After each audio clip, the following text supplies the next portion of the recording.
You cannot manifest things that are totally out of your control. Manifesting is about becoming so empowered and so full of self-belief that you make things happen. And in that, it means that you can't manifest things that have absolutely nothing to do with you. This isn't a game of luck. The best-selling author and host. The #1 health and wellness podcast. On Purpose with Shetty.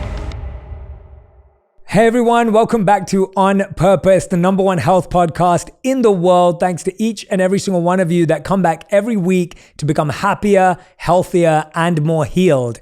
Now, I love sitting down with a guest that I've been chopping it up with on messages and getting to know and following for some time. And today's guest is someone that I've had a few interactions with offline, and I'm being honest with you, one of the sweetest, warmest, kindest people that I've connected with.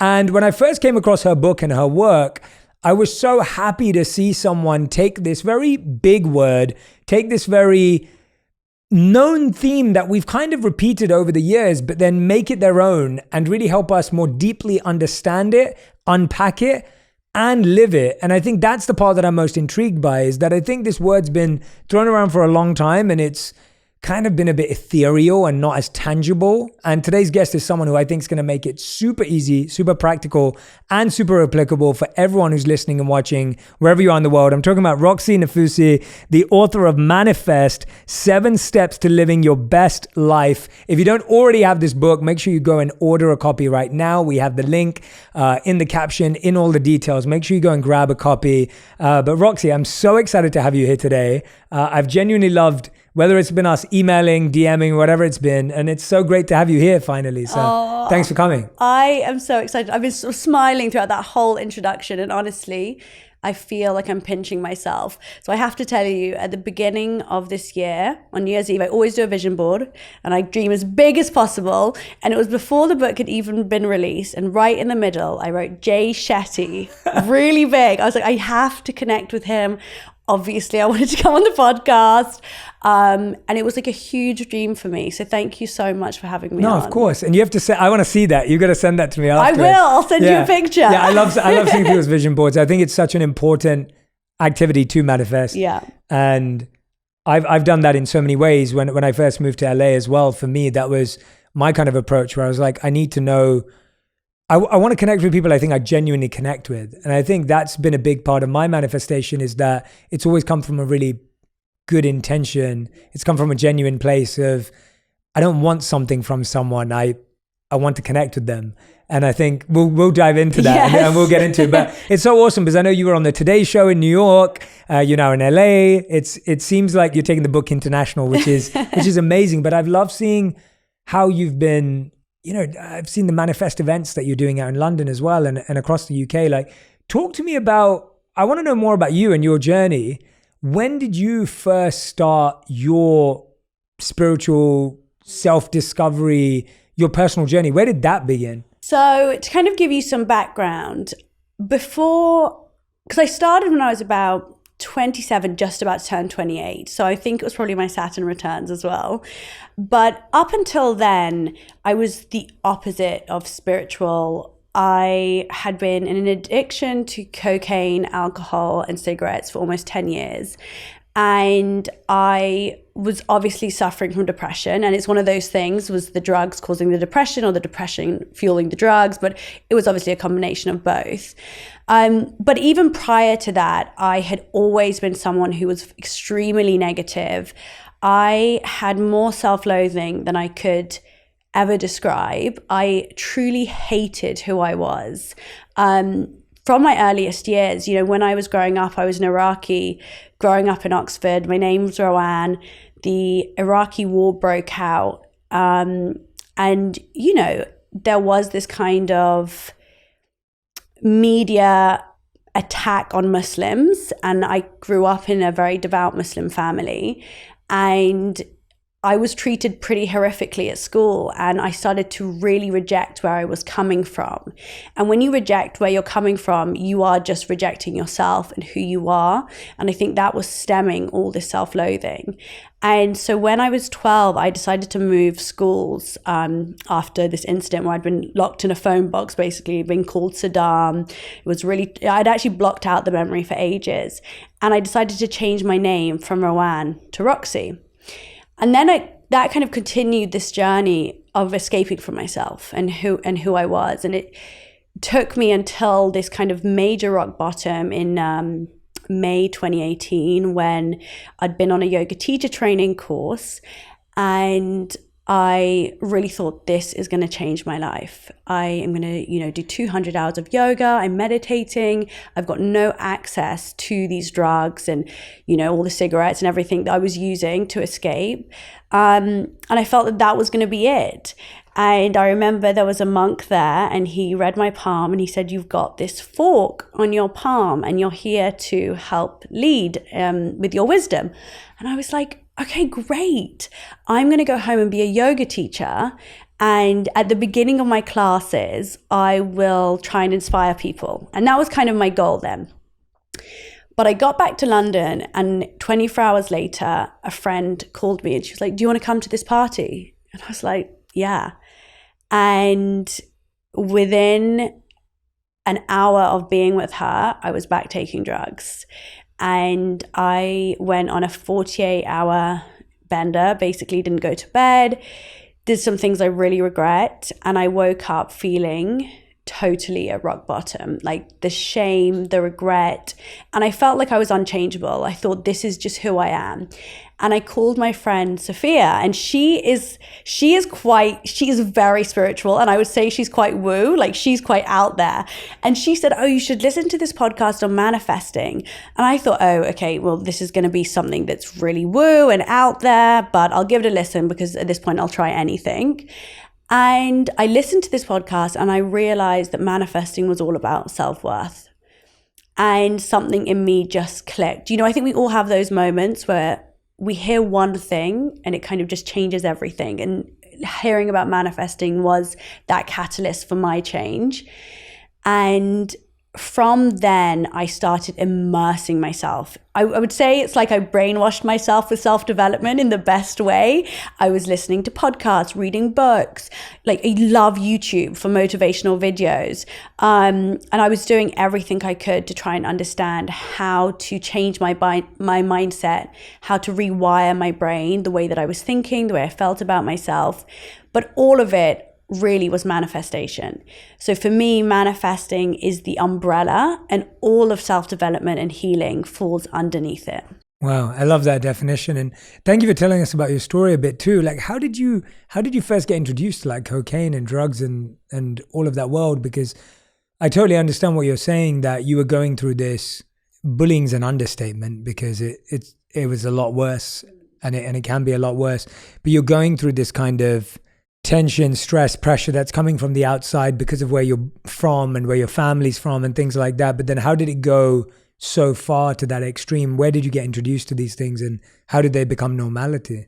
When I was at school, I remember trying, it was called a WKD. It was like these I know what those are. Blue Alco Pops. Yeah. And I remember trying it for the first time and thinking, gosh, like something about this feels quite good. And I slowly started drinking every now and then. It was not common. Like, my mom obviously never knew that I was drinking. She would be so upset if she did. But I was doing it kind of like casually.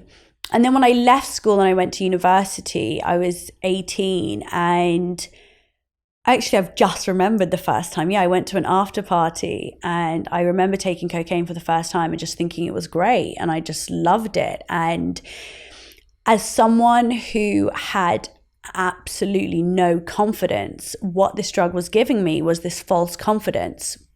And so the use started to become more regular. But I actually formed the addiction, I would say, really quite rapidly, because by the age of 22, I was in my first NA meeting. I knew that something was not right, that I was doing it to excess. I would, when I'd be getting ready to go on a night out, it'd be 4 p.m. in the afternoon, and I would be on my own having a line, because it would give me this false confidence as I was getting ready. But I obviously then didn't give up until I was 28. So there was this long period of time where I knew I had an addiction, but trying to get out of it was so hard. And the shame that comes when you're constantly trying to remove yourself from something is I did feel it was a very traumatic time. Even now, if I see people on TV doing drugs, or if I've been out and I see people coming home from an after party, I have a physical response to it. Wow. I feel so anxious. So yeah, it was a time. Yeah. Wow. Yeah. I mean, that isn't trauma that just disappears and just leaves you. And what you said earlier, it can be so hard when manifesting and self-worth are so correlated. Yeah. To manifest from that kind of a place can be really difficult, because I'm guessing when you're saying, Jay, I don't feel confident, and that's why I do this because it makes me feel confident, it means you're coming from a place of I don't have self-worth. But then to manifest, I have to believe that there's more for me to deserve and more for me to earn and more for me to create.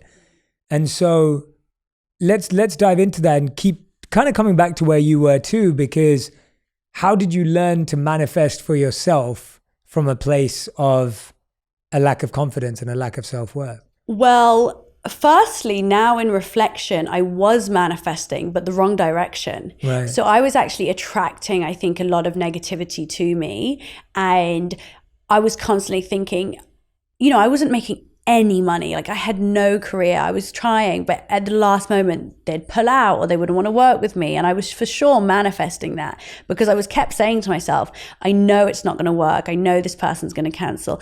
I spent so much time on my own. I was so lonely. Like, I truly know the meaning of loneliness at its like deepest level. But when I decided, and I discovered manifesting, and like you say, I realized that it was so closely linked to self-worth. How I started was to start my healing journey. And the first kind of technique I used was to fall asleep to affirmation playlists, because I realized that your subconscious was susceptible as you're falling asleep.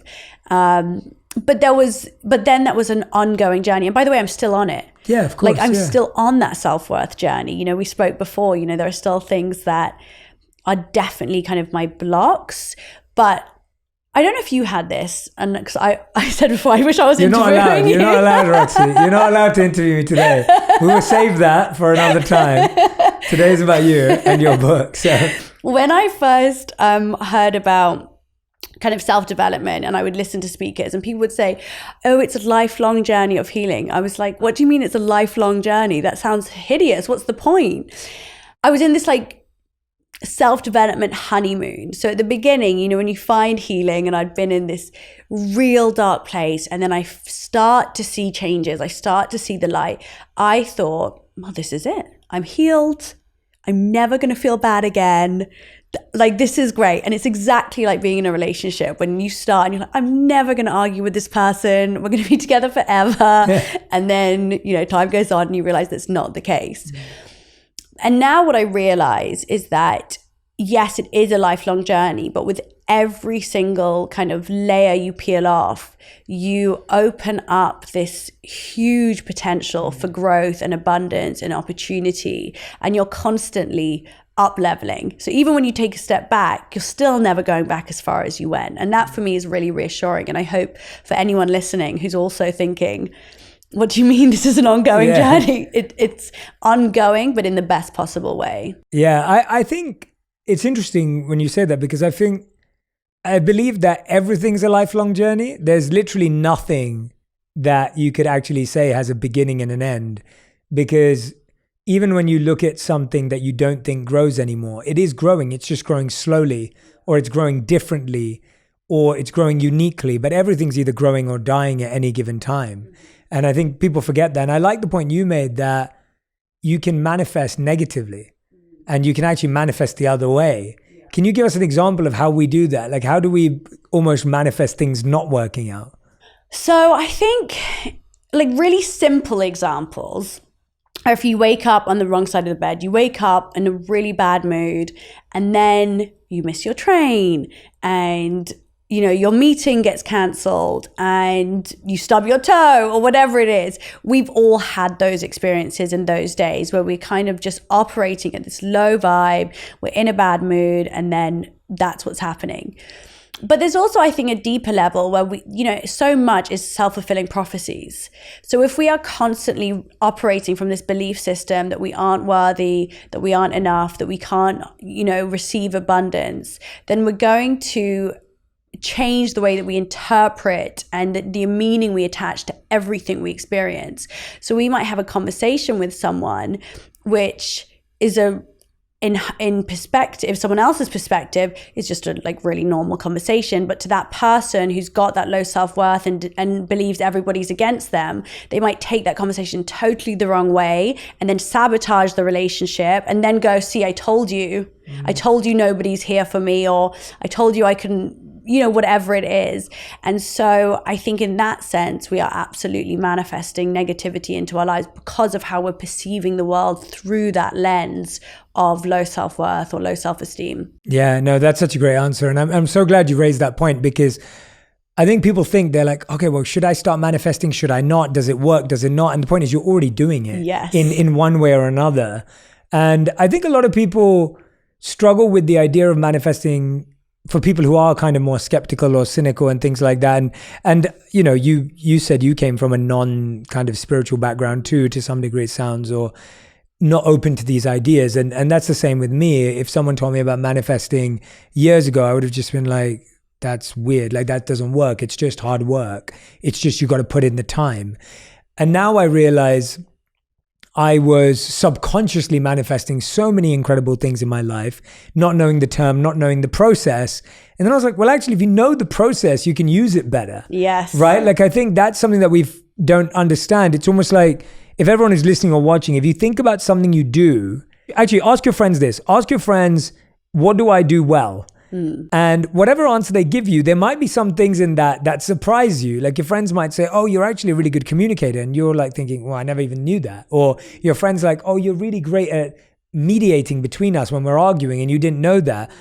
Often when you don't know you have a skill, you actually don't know how to use it well. And that's why I find with manifesting, whether you're using manifestation to create negativity in your life or positivity, knowing how it works makes sense. So how did you start to piece together your, principles of manifestation? How did you start to gather and say, this is an important part of the process? I think, by the way, I'll start by saying that I think this conversation is so important. These conversations, and this one especially, I'm so fortunate to have this platform to talk about this. And the reason it's so important to me is that because manifesting has become such a trend, I think it devalues it so much. Yeah. And I'm so passionate about manifesting that I get almost a bit upset. I'm like, no, it's so incredible. It's such a full and fulfilling and meaningful practice.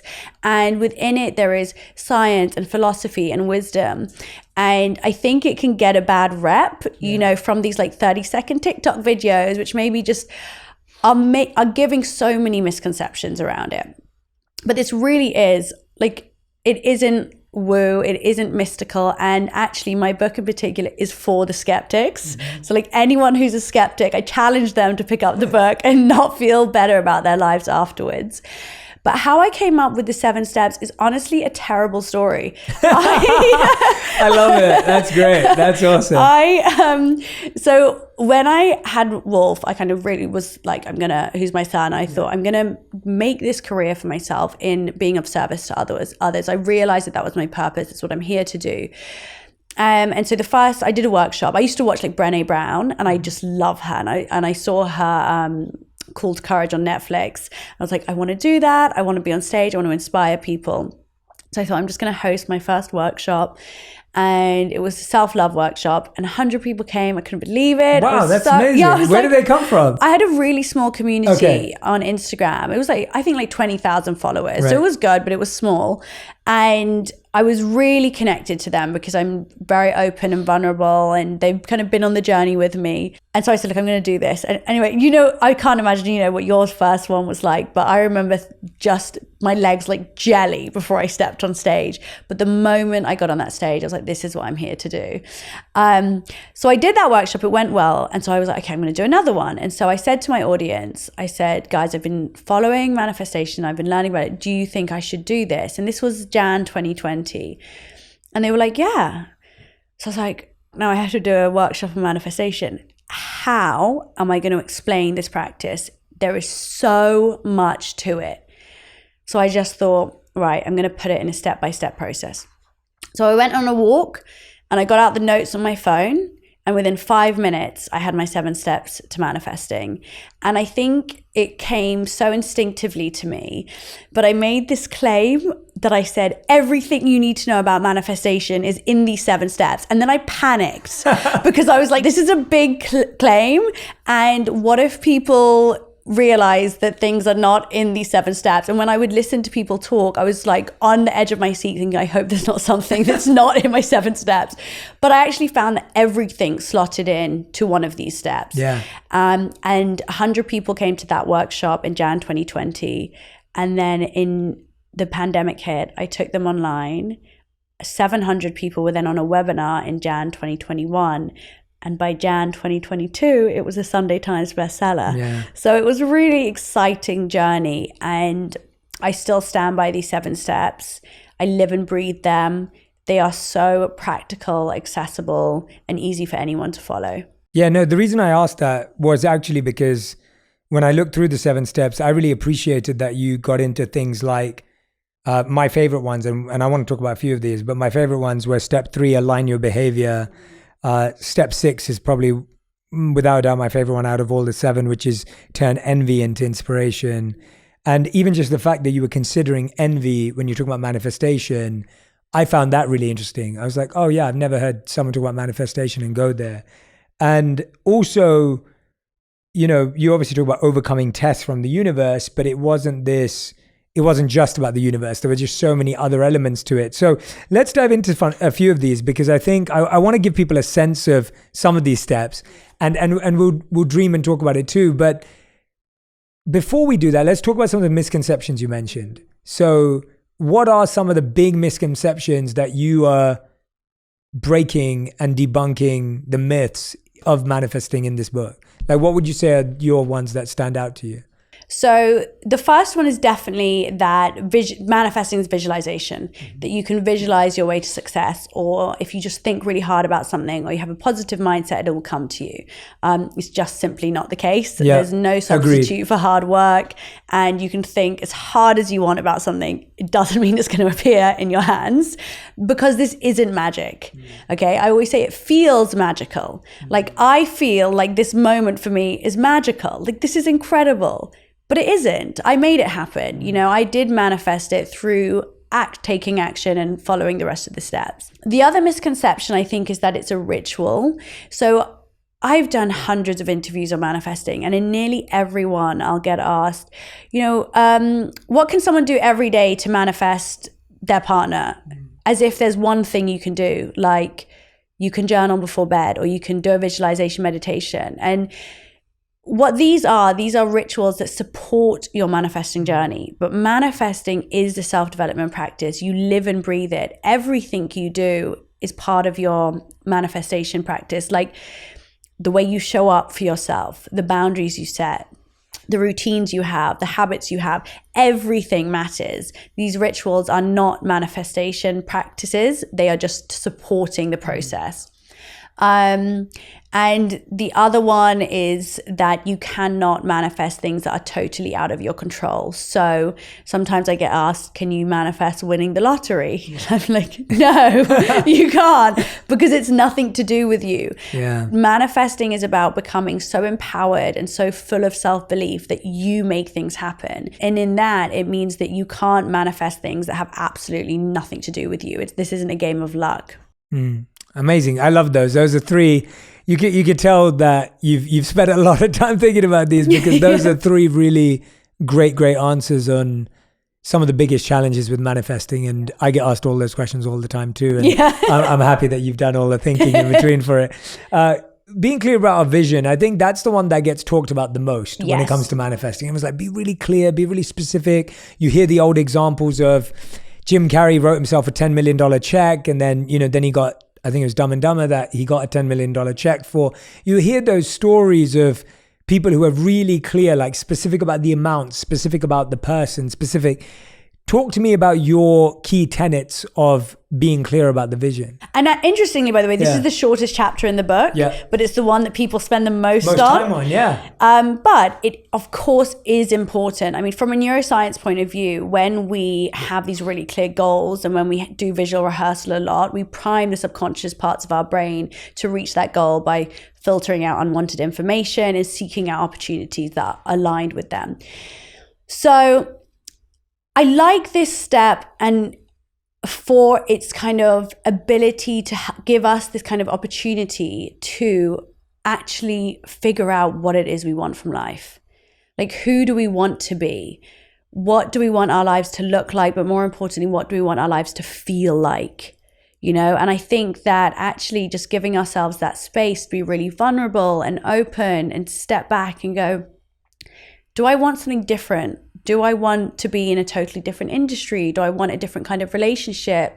You know, am I actually happy where I am now or not? So I think it's creating a vision board, I always say, which, you know, is just creating a visual representation of what you want your life to look like, is a really sacred experience. It's why I encourage people to put them away.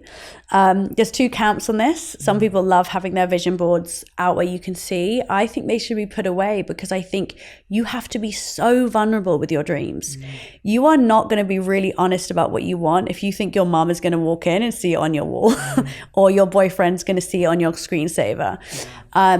So having this kind of clarity and bravery and courage to actually be honest about what you want is all really integral to this step. And a kind of practice, a ritual that I like that supports this is a visualization meditation. For me, I fall asleep every night to one, every night. But yeah, it's a really simple first step, and I just think it is about this kind of clarity for yourself. Yeah, I think that's a great answer. I think so many times, and that's why I knew I wanted to talk to you about manifesting, because I feel so often in the manifestation world, someone will say, yeah, well, pick your goal. Like, what is it? Visualize it, think it. And I'm like, well, actually, it's so much more about what you said. It's so much more about who you want to be and how you want to show up in the world and how you want to feel. Because when you ask that question, you then realize, oh, wait a minute, is that thing going to make me feel that? Probably not. And so I'm going to reflect on this back for the audience with my journey and how it makes sense. So when after I'd left the monastery and I was working a corporate job so that I could pay my bills and take care of everything, around 2015, end of 2014, beginning of 2015, I felt like that. I felt I was doing good at a job that I didn't really see a future in, but I knew that my purpose was to help people and serve people. And I was trying to do that on the weekends and evenings, but there was only so many people I could connect with, and there was only so many people I could touch because I didn't have that much time and energy. And there was a part of me that felt, well, I have to share this with more people.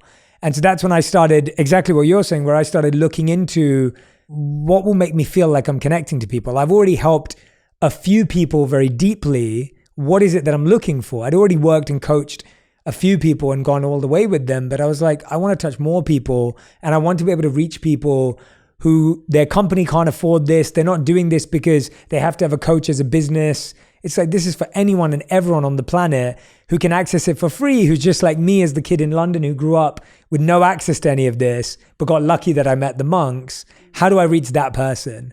And so I fully agree with you that it was in that moment that I decided what I wanted to feel and who I wanted to be, even though I had no idea what it looked like. So if you ask me to describe where I am today, which is still on the journey, I would never have described any of this in any specificity because I just didn't know. And if anything, my goal and my visualization was far more basic and limited, but it was enough to get started. Does that feel fair? Yeah, I love that. And I think that's so important for people, because one of my most asked questions is, what if I don't know what I want?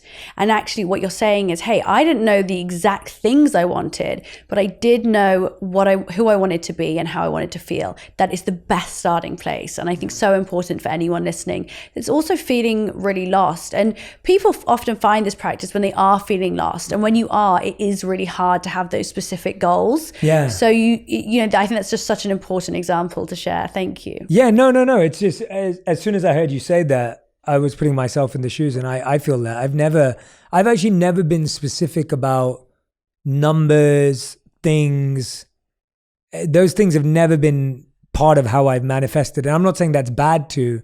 I'm saying that's not been my approach. And my approach has constantly been, how do I use the gifts I've been given in the service of others? Like that's always been like the kind of intention.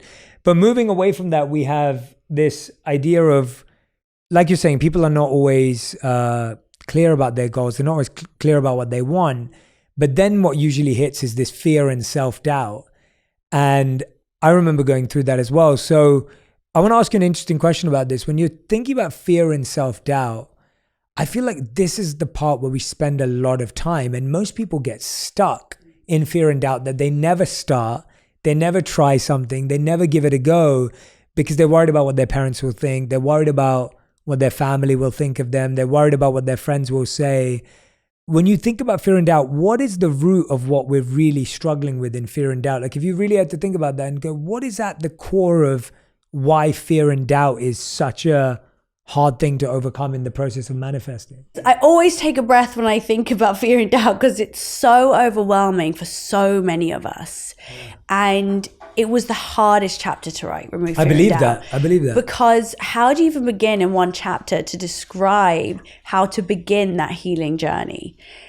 I think that, we're born into this world kind of full of confidence and self-love. And, I always look at Wolf and he comes home and he's obsessed with himself. And I love it. You know what I mean? Like he's adorable. Thank you. But, he's not coming home from nursery like, oh my God, Mom.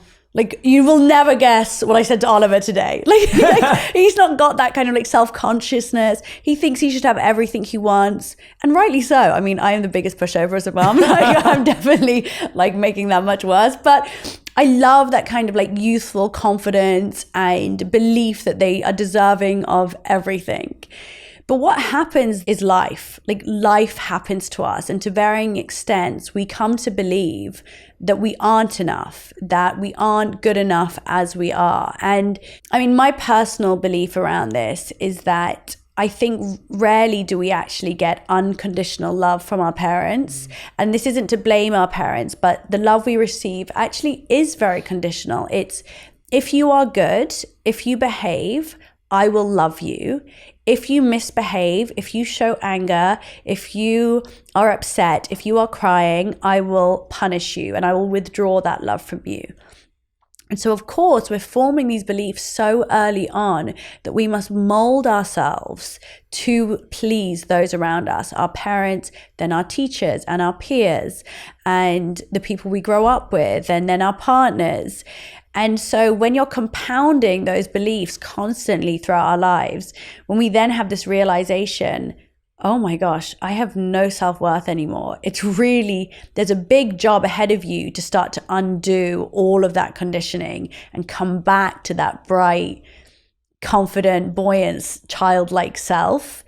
But I think that the trick is just to begin, is to begin with from a place of compassion. We can kind of judge ourselves for having the fear and doubt in the first place. We can be like, oh, I wish I wasn't like this. I wish I had more confidence. I wish this. And I think even at that very first step, it's being able to go, hey, I'm so sorry, to you and your inner child. I'm so sorry that you don't feel like this yet. What can we do? How can we heal this? And then finding ways that work for you to, whether it's literally reprogramming your neural pathways and reprogramming your belief system, or, I mean, just it starts to come into everything that we're doing, into changing how we feel about ourselves. And for me, it's been the most profound journey I've ever been on. For me to be able to sit here and say, do you know what? I really love who I am, is something I am so grateful for, and so grateful to manifestation for, because I absolutely didn't think it was possible, like I know many people listening will feel. Yeah, we either put up a facade of confidence, or we hide our insecurities, or we try and find a way to disguise the anxiety that we feel about ourselves in order to cope with the world outside of us. And I think for me, I did that for many, many years. And when I started to feel like I wanted to walk this path, the fear and doubt that came in was fear of failure. There was a doubt around if I had the skills or the ability. And just overall, I think my vision had shrunk. And you're so right. If someone asked me in my teens if this would have been possible, I would have said yes. But if someone asked me in my 20s, I would have said no. And so it's really interesting to see that stark comparison. If you asked me as a 15-year-old if anything could be possible, I would have been much more broad-minded. And at 24, I'd become much more small-minded, because you start thinking as to what's real and what's possible. And you start also looking at the people around you and going, well, where have they got to? And then you start kind of, creating your little hierarchy. Yeah. What were we saying? What was the word? The comparison. The comparison of where I am. I love what you're saying about getting back to that childlike exuberance and vibrance. I think that is the core. I think that's a great answer, because I feel like that now too. I'd say the happiest I think I feel now is that I think I still allow myself to be a kid. And that a kid in thought, a kid in activity, a kid in the idea of play, the idea of treating work and business as play, the idea of not taking it too overly seriously, where it stops being an expression and starts to become, too structured. And of course, there's times in which you have to be the opposite. So I get that as well. You talk about self-care being a big part of that through that time. When you talk about self-care and self-love, again, words that are so thrown around and just so overused that they've lost their value. How have you looked towards self-care and self-love through the process of fear and doubt, and in a way that actually helps you through that toughness? So I think for me, I started to realize early on that self-love was something that we could nurture in every decision we were making. Mm-hmm. From the minute we wake up to the minute we go to bed, we have an opportunity to either boost our self-love and cultivate it, or the opposite. And so I started to become very mindful and using a lot of self-awareness to really look at every decision I was making, what time I was waking up, if I was snoozing my alarm, when I was saying no to things that I actually didn't want to do, and when I was just saying yes to please others, how I was eating, how I was moving my body. And this kind of awareness started to change everything that I was doing. And I realized that self-love was honoring where I am today and where I wanted to be tomorrow. And by that, I mean that, in making our decisions, we need to be considering who we want to become, where I wanted to be tomorrow, what I wanted to manifest, who I wanted to become, and if my decisions were aligned with that, but also making sure that my decisions were honoring how I was feeling each day. And so having that ability to kind of check in with myself. So on days where I was feeling like Superwoman, when you wake up, you've got so much energy. I knew on those days I could really push myself harder at work. I could, go harder in the gym, whatever it was. And on the days where I was waking up and because look, life is still stressful. You're not going to learn to manifest and everything is perfect.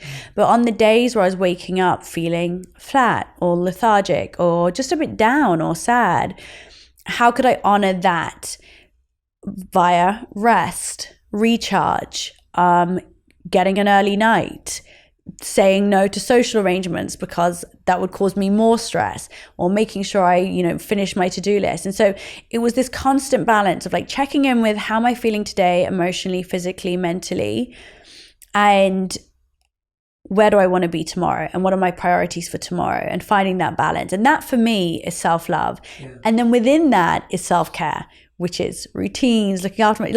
I have found that I am someone that, I work very hard. I'm very busy, but I don't have boundless energy. I think some people, and Instagram probably, I don't know if I had a warped vision, but I used to see people on Instagram that were so busy and they just seemed to have all this energy for it all the time. And I used to try and do that, and I kept getting burnt out and ill, and I would get the flu and my back would spasm. And I realized that my body just can't handle that level of adrenaline and stress for long durations.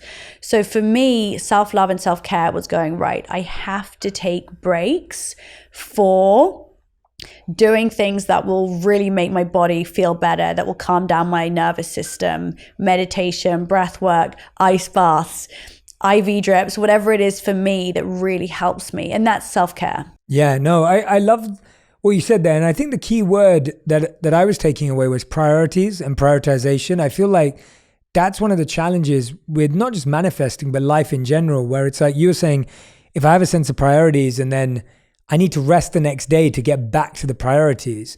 But the problem is, I think all of us have a lot of priorities and we have a lot of things that we want to happen at the same time. And so it's like, we want the amazing career at the same time we want the amazing social life, at the same time we want an incredible vacation, at the same time we want 8 hours of sleep every night. And it's like, I don't know anyone in the world. Like when I met my wife and even now in my life, like my purpose is my priority. And my wife and my relationship with her is a massive part of that. But she knows that and her purpose and her priority is her family. And so we have these, what some people would think of as competing priorities. And I don't see them as competing. I just see them as priorities that are different. And she knows that if there's a weekend and she has the choice to spend with her family or anyone else, she'll choose her family. And if I had the choice in a weekend to do my purpose or anything else, I would choose my purpose. That's just always the way it's going to be. And I think what's really interesting about that is when people see amazing or exciting things happening in your life, it's like, yeah, because this is all I care about. Like I'm not prioritizing pretty much anything else. And that's kind of like a scary mindset for people because that's an intimidating mindset, a scary mindset because people go, but I don't want to live like that. And the truth is you don't have to live like that. No one does. But I find that if you don't want to live like that, it's hard to create progress in any area, whether that's being a parent, whether it's being a partner, whether it's building a career, whatever it may be. So how does manifestation and priorities work together? Do you feel that people want to manifest too many things? Are they too different? Do we need to be more focused? How do you see that when it comes to manifestation? I think that you're right in that people kind of want to have it all at the same time, all together, but something's got to give. Like, we're not superhuman. There's only so much energy and time that we have. And I think that having that clarity on your purpose, on your priorities, is key. It's also why doing something you love is so important, because if people are going, well, I don't want to prioritize my work and have to give up my social life, or have to give up this, it's probably because you're not really that passionate about the work. By the way, for some people, they just want to have a job, and that's totally fine, which will pay them so that they can prioritize their social life. That is a good thing to know. Yes. Because then you're not thinking, right, I need to have a job that is this all-encompassing life purpose. Actually, I just want to leave at 5. I don't want to stress about it. And that's awesome. And that is great. I mean, sometimes I feel like that. Like, actually, that's pretty awesome. Because they want to prioritize other things, travel or whatever. But I think it's also really important for people to know that your priorities will change. You don't need to get intimidated by this idea that, if my priority now is my career, it has to be like that for the rest of my life. My priority this week, let's say, right, I'm here in America and I have these goals that I want to manifest. My priority right now is 100% communicating my message and inspiring as many people as I want, which means I have not been out for dinner once, right? I'm not with my son right now. That is my focus. I also know that as soon as I'm home, my priority is my son. And I have to take a step back from work to give that the space it deserves. And so I always see your priority as being like your best friend. Yeah. And what I mean is that, when you go to your best friend to answer all your decisions, so you'll go, hey, what should I eat tonight? Or should I break up with my partner? Or whatever. Your priority is your decision maker. It's your best friend. So when you're trying to make a decision of, should I go to this party? Or should I, let's say your priority is to feel really energized and healthy. Should I eat this candy? Whatever it is, your priority is that decision maker for you. And that's really important with manifestation because it's helping you to constantly align your behavior with where you want to go and who you want to become. So having those priorities gives you that focus. It helps you to make decisions. But I think it's also really important to know that priorities are changing. Like, they will change day to day, week to week, and we should just be allowed to get comfortable with that, but know that There needs to be some. You can't prioritize everything at once. Yeah, and I'm happy to hear that, because I think sometimes people's vision boards or their manifesting is like every area at the same time, and it can be challenging. But I wanted to ask you this, and I feel like you're the perfect person to ask this to. The idea of mum guilt with manifesting, like you're just talking about your son there and like getting back to him, and he's young. Mm-hmm. How old is he now? 3.5. Yeah, 3.5, Yeah. right? He's so young, and it's like, I'm sure you want to be back with him, and I'm sure it's hard, but you also have this mission. And I feel like it's such a wonderful thing to see someone trying to balance it and trying to figure it out. But I'm sure it's not easy. And I'm sure, I grew up with a powerhouse mum who made me breakfast and lunch and dinner every day, dropped me to school, picked me back up, did my homework with me, and was the breadwinner of the family. Wow. So yeah, I don't know how she did it. And yeah, She is a superwoman. Yeah, she really is. And it's unbelievable. And, I think I just wish she also found work that she loved. She's good at it and she's done great at it. But there's a part of me that's also like, well, if she loved her job too and it fulfilled her and she had time, it would have been amazing. But having been the son of a superwoman and seen an incredible mom and having such a great role model in my life, like for you, how do you balance, do you ever experience mom guilt because you're traveling, you're on the road, you're out there? And how do you manage it with, but I'm also manifesting the life I want for myself and my son? Like, I just want to hear how that goes through in your head. Do you know, and I don't know if this is going to be a very popular answer, but I don't really experience mum guilt. I love that. How does that work? Because I know I really believe I'm a really good mum, and I believe I'm a good mum because I do give Wolf unconditional love and space to be whoever he wants to be. And as a parent, that's all we can do is be as good as parents as we can be. We're not trying to be perfect parents. Like I'm still Roxie. I'm still many things. I'm a multifaceted human. Being a mum is one of those. I mean, it of course is the most important thing, but it's not all that I am. And I know that I'm giving Wolfie this unconditional love, safety. I'm trying to create, a life not just for me, but for him as well. And you know what? He is the happiest little boy. So I'm clearly doing something right. And I'm very lucky that Wade is an incredible dad. I know that Wolf is never, apart from being in preschool, he's never with anyone other than me or Wade.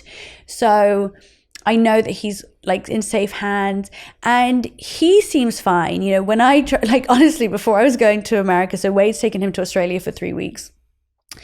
And I did start feeling really panicky. I was feeling quite anxious. Like, I can't believe I'm going to leave him. I'm not going to see him for 3 weeks. Like, I'm missing this special time.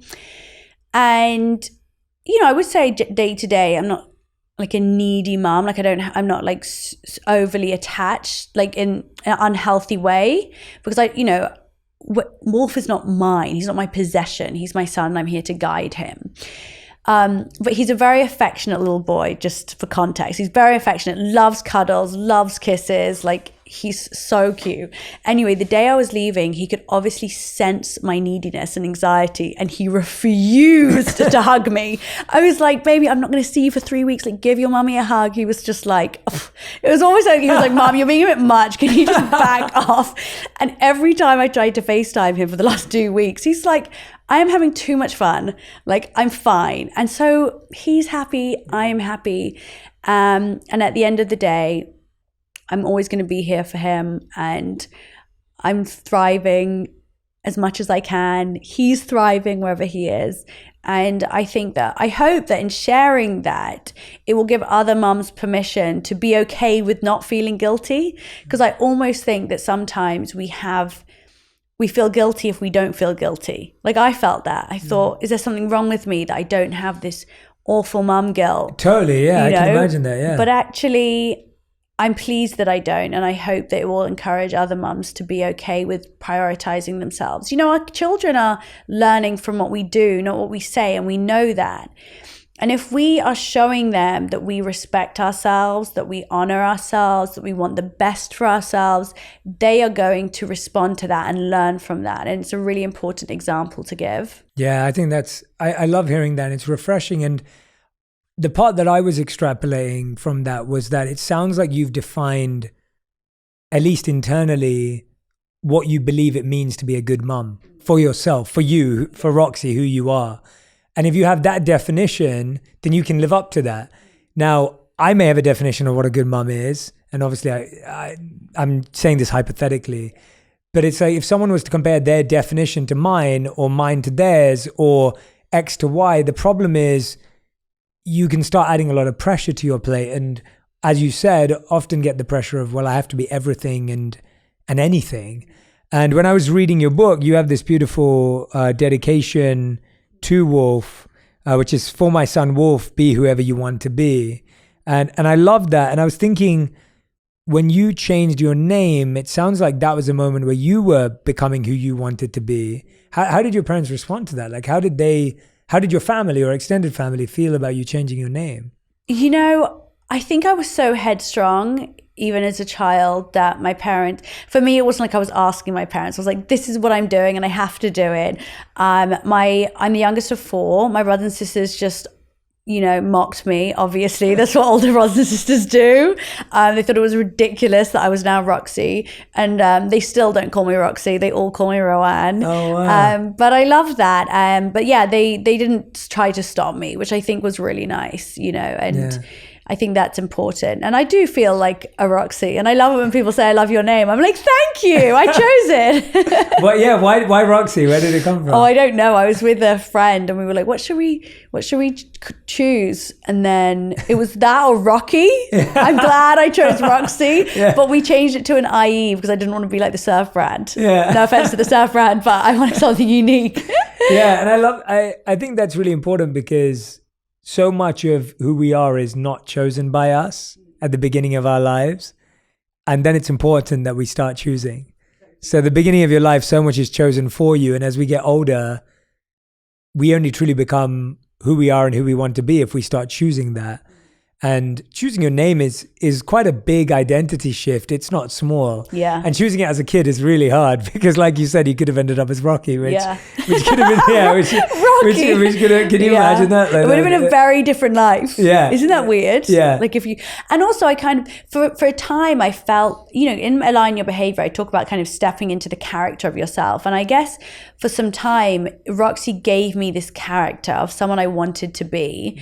Like I wanted to be more confident. I wanted to feel like I was included in school. And so it gave me this kind of space to do that. Eventually it's just become who I am. But, there was always in that time when I was in my teens, it was like Roxie was the social me and Rowan was the me at home. And I kind of liked that, in a way, but now it's merged into one. For me, my identity became class rebel, class clown, the bad kid in school. But I can't imagine that. It was really bad. If you speak to any of my friends from the age of 15 to 18, they would just be like, Jay's a totally different human today. Like not in the sense of how I am with people, just what I was into. And that was the part where I was struggling, where in my heart, I've always been the same person I am today.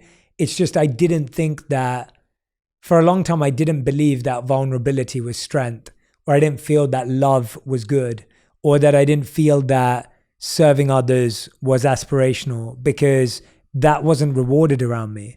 So what was rewarded around me was who's a rebel, who's a clown, who can get away with stuff. Like that was what was rewarded as, or praised by your social circle. And so then I was just pretending to be someone that I wasn't, even though it felt so uncomfortable. Which when we come to aligning your behavior, I think that's half the issue, where my behavior when I was a teen was aligned with a reality or a truth that I would never have subscribed to. Like if you said to me, Jay, this is what you're actually doing. And I think we don't really look at what our behavior aligns with. We kind of just go with it and we think it's us. When you talk about aligning your behavior, where are the common mistakes that we make when aligning our behavior? Because, and this is what I think ultimately goes back to the first point you made, where you said that we have to know who we want to be. And I think when we talk about manifesting, we don't. I think people talk about what their goal is. Yeah. So someone wants to manifest making $1 billion, right? I'm making this up. Someone's hypothetical example. Aligning their behavior means doing anything to be able to make $1 billion. Like you're ready to do anything because the goal wasn't set from a place of knowing who you want to be. So now it's about getting something, which means you're pretty open to any behavior. Yeah. Does that make sense? That does make sense. So talk to us about going back to who you want to be and aligning your behavior with that. I feel like how does someone think about who they want to be in a healthy way? Because I think society has programmed us to say, you want to be a podcaster, you want to be an author, you want to be a billionaire. Like the word that follows be is rarely who. That's what you want to do. That's not who you want to be. So true. So true. Yeah. And I guess it is, it's about with who you want to be. It's for me, that means kind of how you want to show up to the world, what values are important to you, what relationships you have, how you want to feel within yourself, how much integrity you have. For me, for example, I really wanted to be someone who was really confident in themselves and confident in being a kind person. So it's really interesting that you touched on that. But being kind wasn't cool. Right, at school, it totally wasn't, the people that were cool were the ones who were a bit nasty, who mocked other people. Even when we would watch TV shows, all the cool kids were kind of the mean ones. And even like if you would look at like in the PR and fashion world, like the mean people were kind of glamorized. And I've always been quite a gentle, I think, really nice person. And that was something that I used to be quite ashamed of in a way. And I used to think that people would just look down on me because of that quality. Same. And so for me, I wanted to be able to just really be authentic in my kindness and go, hey, I actually really like that I'm sweet to people and I'm not going to judge myself for it. I want to be someone that thrives in it, that loves myself for that quality. And I know that the right tribe will come to me for that. And I think it comes back to this point you made earlier about when you were talking about fear and doubt, you said, there is so much worry about external validation. And in the manifesting process, one really important thing is that you have to be able to let go of the need for approval from others. Energy is directional. You cannot be constantly focusing on what other people want from you while simultaneously focusing on who you want to become. You can't go both ways. And I describe it like this. I actually describe it like this in my next book. But imagine you're running a race and you want to get to the finish line. If you're running this race and you're looking over at the person next to you to see how far they're going, or you want to see if they're looking at you, you're going to trip and fall. You have to stay completely razor sharp focus on your own lane, on your own journey, on your own alignment, on who you want to be. And for that, we have to be able to live knowing that and being okay with the fact that not everybody is going to like us. It has been the most liberating thing for me to understand that I don't need to be liked by everyone. As I'm growing and spreading my message, some people are going to love me. Others are going to find me really annoying. They're not going to like what I say. They're not going to like how I say it. And that is okay. And one thing that helped me be okay with it, and I hope will help some listeners be okay with it, is that nobody on earth is universally liked. When I realized that, everything changed. If I look at my best friends, at people I inspire that inspire me in the media, celebrities I love, as many people love them, there are others who can't stand them. Absolutely. And that was really reassuring for me. I was like, hey, these people that I love have people that don't like them. And hey, it's the same for me as well. And that it set me free. It set me free and it gave me the space to be myself. And in that, I was able to let go of this need for external validation and this constant desire to be what other people wanted me to be and actually just be who I am. And as soon as I did that, everything started aligning. The universe started supporting me. And I felt like, I said in the beginning, this isn't magic, but it feels magical. I feel like my life is magical not because there aren't stresses that I have to overcome, but because I'm living in true alignment with who I am. Yeah, I love that phrase of it's not magic, but it feels magical, because I think that's the issue with manifestation, that it's always been presented as magical and in that way. And like you're saying, that the actual method is not magical. The method is structured and there's a process and there's a system, and then the result is magical. And that really aligns with me. I really, I've never heard anyone say that before, and I really love that. Like, it really resonates. And I can say the same for me. Like, I feel like I live a miracle every day, but I know the process isn't that. And I want to talk a bit about that. That part of aligning the behavior is getting good at doing things when you don't want to do them, and getting good at things that you may not have wanted to get good at. Like, I think people feel that people who manifest their ideal life, they wake up and they do only what they want for 24 hours in a day. I don't think that's fully true. And I think I felt misled for a long time, where I was like, yeah, I love what I do. And I realized I do love what I do, but I also do a lot of what I don't love doing in order to do more of what I love to do. And I feel like that's where a lot of people leave the journey, because you start doing what you love. So I started making content, which I loved, and sharing this message and speaking on stages. And then all of a sudden I had to think about building teams and organizing and growing, which wasn't stuff that I would say I love doing compared to doing this.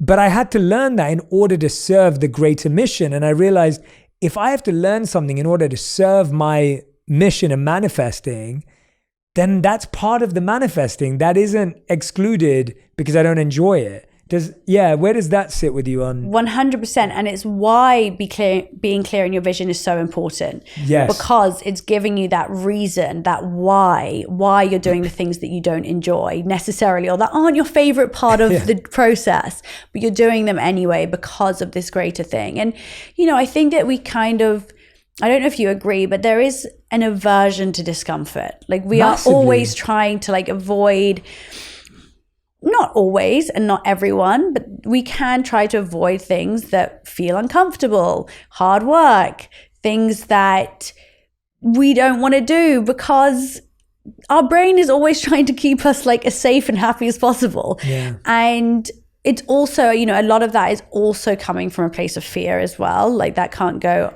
unsaid. And I know this kind of phrase some people don't like it, but I do believe that part of self-love is self-discipline. There's a fine line between giving yourself compassion and space to be gentle with yourself, and give yourself space to experience the whole spectrum of emotions.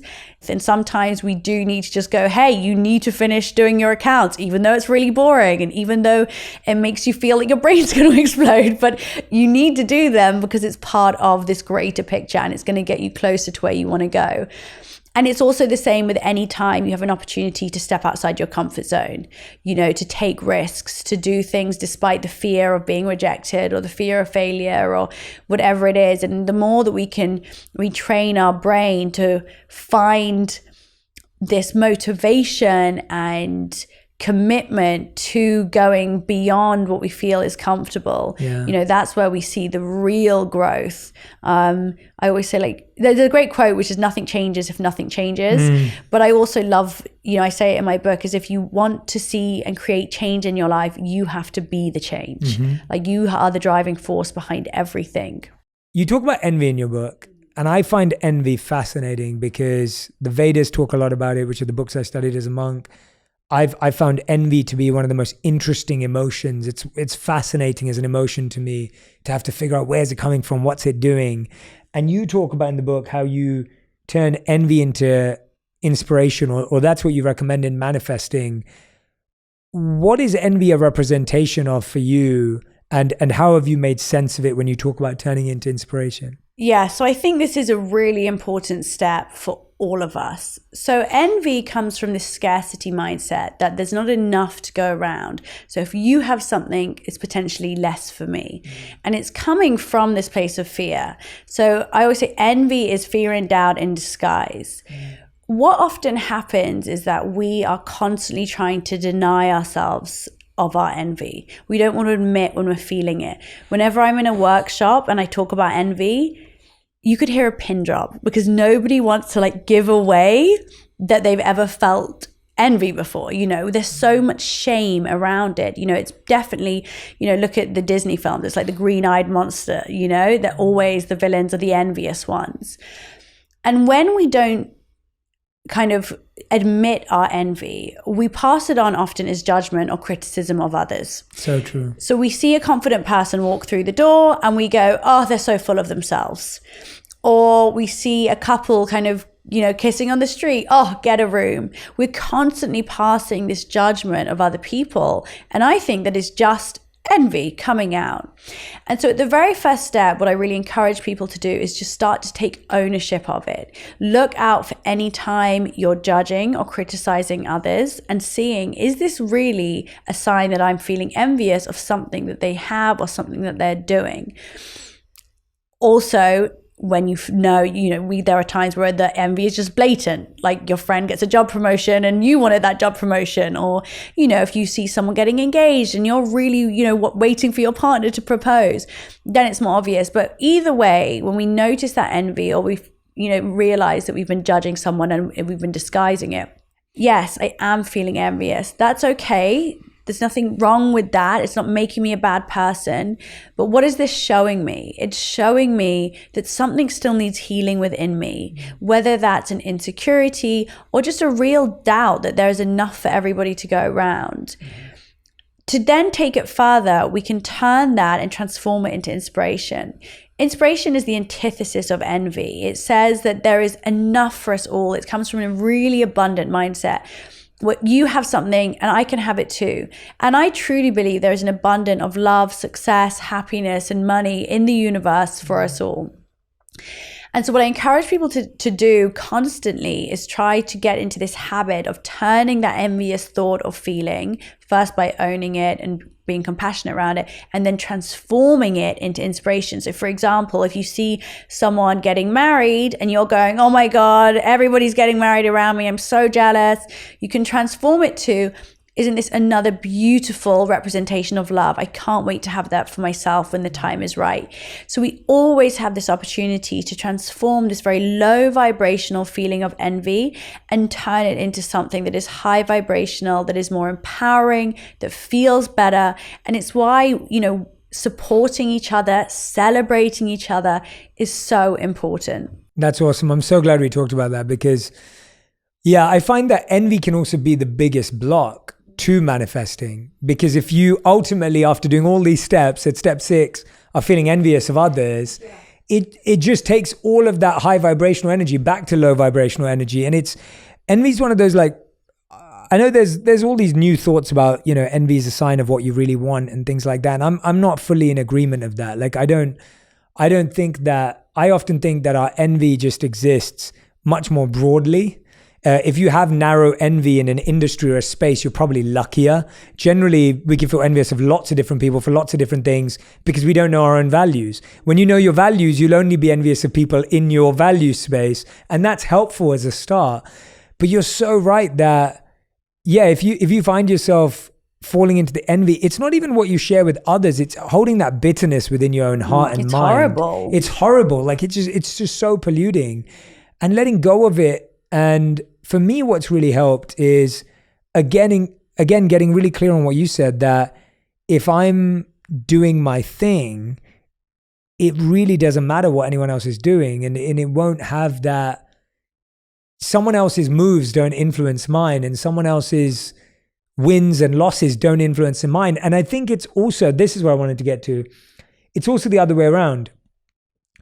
Sometimes envy is, you can't enjoy someone else's wins, but sometimes envy is you deeply enjoy someone's losses. Yeah. So when someone loses, you take joy in it, and someone wins, you don't care. But when you take joy in someone's loss, I see this in the news every day. Like when people get divorced and we're like, oh, we knew they'd get divorced. We told you so.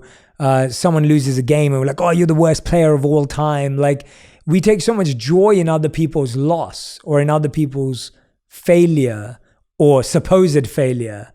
And we don't realize that when that same thing happens to us, we're going to treat ourselves the same way. Now, God forbid you go through something similar that you condemned online, you're going to condemn yourself through that whole process rather than giving yourself compassion and space. It's so true. I similarly, I always say that every time you're judging someone else, you are compounding and building this fear that other people are judging you. Yeah. And that you will then judge yourself more. So actually, the less we do it for other people, the less we find joy in other people's losses, and the less we find ourselves judging and criticizing others, actually, the less we'll do it to ourselves or fear that other people will do it to us as well. Yeah. So I think it's a really, really important one to talk about. And I think, you know, personally, it's something that's really empowered me to manifest because, like you say, of course it's a big block, because if I was, you know, when my book came out, I'm going into the, you know, into having a career in the self-help, you know, industry, let's call it. If I was thinking, oh my gosh, no, there's so many successful, the Jay Shetty is like, he's got millions of followers and I'm never going to be that big. And if I started having that, I would be totally blocking myself, right? But we're all on the same mission. We are all here to help people and inspire people. And for every coach, healer, author out there, there are thousands of people wanting to learn. Yes. And who listens and hears my message and takes it in is supposed to be in my tribe. But I'm, like I said, I'm not for everyone. And so for other people, they'll hear you speak and that will resonate way more with them. Or they'll hear another coach speak or another speaker or another author. And that's great because we're all on the same mission. And that's an abundant mindset. And that's why I can look at you and Brené Brown and Tony Robbins and anyone in this world and go, that is so inspiring. I love seeing people help other people. Yeah, exactly. And I think you identified it perfectly there. It's the real question is, are we here for the healing or are we here for us? And that's really the question. And if you're really in it for the healing, then anyone who's a healer, you'll appreciate them, even if their healing style is different. But that sign is so clear when you're like, oh yeah, I don't like the way they're doing it. Don't like the way, I don't agree with them, or they're not. And it just creates fractions and fractures internally as well. So I'm so glad you brought that up too. It's beautiful. And I think as you were talking, I was piecing a thought together, and it's this idea of how comfort creates self-care, but discomfort creates self-respect. I love that. Yeah. And it just hit me while you were talking. And I was thinking that discomfort has actually brought me so much more than comfort. And now I appreciate comfort more because I know I can get into discomfort when I need to. And so the self-respect that comes from discomfort creates such a confidence and a swagger and an energy that then you cradle with comfort when you need to, as opposed to when you've only coddled and comforted the whole time. It's really hard to then have that feeling of self-respect. So every time I go through something tough, I'm like, God, I did that. Like every time I break through something, I'm like, I can do hard things. Like I can do really tough stuff. And that builds self-respect. And self-respect is what I need in order to function in life, to build self-worth, in order to have self-belief. Oh, I love that. And I think you're absolutely right. I mean, there's no better feeling than doing something that you thought you couldn't, or being able to have that mindset. You know, even little things like for me in my ice bath yesterday, 6 minutes, I was like, this is so hard. 6 is good. Oh that's God. Amazing. 6 is amazing. Yeah. I was like, I'm so cold. And I just like tapped into that kind of mental strength. I was like, discomfort is okay. And afterwards, I felt so proud of myself. And it's quite similar to self-trust. I always say, like, follow through with things that you say you're going to do, because that builds self-trust, which again impacts that self-worth, that self-esteem, that self-confidence. You know, every time we say to ourselves, I'm not going to drink tonight, and then you go out and drink, you're losing that self-trust. Or when you say, I'm going to finish that, you know, assignment today, and then you don't, you're losing that self-trust. But when you actually do things like, you know, push through discomfort, or you follow through with things that you say you're going to do, you're building self-discipline, self-respect, self-trust, and all these things combined is what is making you feel more empowered, more confident. And in that empowerment, you take steps that you never thought were possible to live a dream that you feel so proud of. Yeah, absolutely. And it's doing what's really hitting me right now with what you're saying is that it's doing hard things that are meaningful to you. The challenge is a lot of us are doing hard things that are not meaningful to us. So when you break through something hard that's not meaningful to you, it doesn't feel great. And so I do believe people are doing hard things every day. I do believe people are working hard every day. I do believe that people are struggling every day, but often it's towards something that isn't important to them. And so if we can find a way to do hard things that are meaningful to us, that can unlock a whole new mindset and make it easy to manifest. Yeah. Brits, I was talking to someone about it yesterday. There is this kind of feeling there that life is hard and it should be hard, but in the wrong ways. Yes, right. You know, whereas this is like what we're talking about, something very different. It's and I just really resonated with that it is about working hard for these things that are meaningful. Yeah, well, it's what you said earlier. And I love that that's where you start with just being clear about your values and knowing what you want and not wanting something because someone else thinks it's cool. Like I do think that there's a mindset in the world where it's like, it's cool not to care. And then, right? And then there's a mindset the other way where it's like, it's cool to really care. And it's like, both are fine, but just choose which one you want to be. Like, you know, it doesn't like, some people are like, oh, it's cool not to care about what you wear. Yeah. And then some people are like, no, it's cool to care about what you wear. Neither's right or wrong. Yeah. But most of us subscribe to one because of what people around us think, as opposed to, that's how I want to be. Yeah. And I think that that's the freeing element of all of this. It's like, how many decisions can you make in your day that were made because they were decisions you wanted to make? Not because someone wanted you to make them, not because someone forced or influenced you, but that you knew they were right for you. That's really what we're talking about. Absolutely. So couldn't agree more. Yeah. Roxie, it's been so fun talking to you. You're definitely a kind, warm, wonderful person in person too. Thank you. And I'm glad that we both found the courage to become ourselves in public, because when you said that too, I can resonate with that so deeply, where even for years I was just like, you